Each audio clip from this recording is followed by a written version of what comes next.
Bienvenue dans le dernier journal du web de l'année sur IC1, une spéciale Noël et fête avec Émilie Petit. Bonjour Émilie. Bonjour Romain. Et on commence avec le héros de cette fin d'année, le Père Noël, que lamontagne.fr a rencontré. Racontez-nous ça. Alors en effet, l'une de nos journalistes a eu le privilège d'interviewer le Père Noël de passage à Clermont-Ferrand la semaine dernière. Au cours de cette interview, on y apprend que la Laponie est en fait un paradis fiscal puisqu'on n'y paye ni d'impôts ni d'écotaxes et que les lutins ne travaillent pas le dimanche parce qu'ils travaillent tout simplement toute l'année. On va voir un extrait de cette vidéo de Léa Trottier. Personne n'a encore pensé à mettre des radars, car il n'y a qu'un traîneau, celui du Père Noël, qui va vite et qui fait le monde entier. Comme il passe par le ciel, l'écotaxe, on n'en parle pas en Laponie. Alors, non, car en Laponie, le Père Noël n'est pas fiché pour les impôts.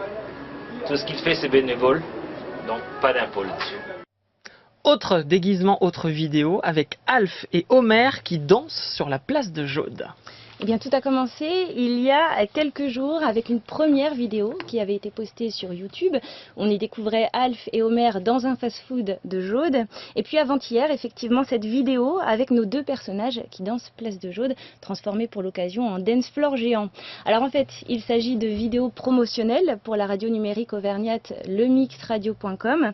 Et à noter qu'il y a quelques mois, La Montagne avait reçu une photo d'Alf et Homer à côté d'une voiture siglée du quotidien. On va voir un extrait de cette danse sur la place de Jaude.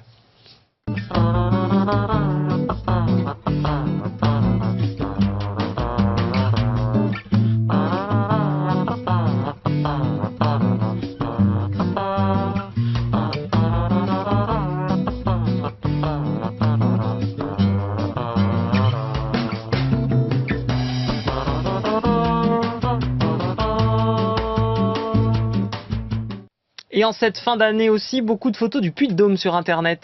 Il faut croire que la neige soulève les foules sur Twitter et Instagram. Cette semaine, chacun a souhaité faire partager sa vue du Puy-de-Dôme. Alors, on a plusieurs choses. Une jeune fille qui nous montre le Puy-de-Dôme sous un soleil éclatant depuis certainement sa fenêtre. Une autre, c'est un cliché depuis les terrasses de la faculté de Clermont-Ferrand. Et enfin, un automobiliste qui immortalise la chaîne des Puys vue des bords de route. On termine avec un best-of 2013 des infos auvergnates les plus insolites. Alors il s'agit des 10 meilleurs ou des pires, c'est selon. On retiendra particulièrement la recherche ardue d'un jogger nu avec un slip sur la tête. Recherche par des gendarmes de la Creuse qui ne l'ont pas trouvé. Et puis le concours de la plus belle crotte de chien organisé par le maire de Retournac en Haute-Loire. Et enfin cette proposition qui avait été faite en mars dernier par la Poste via son site internet et largement relayée par Twitter de livrer le courrier aux Auvergnats à l'aide de drones. Voilà, à lire tout ça sur lamontagne.fr. Merci beaucoup, Émilie, d'être venue sur IC1.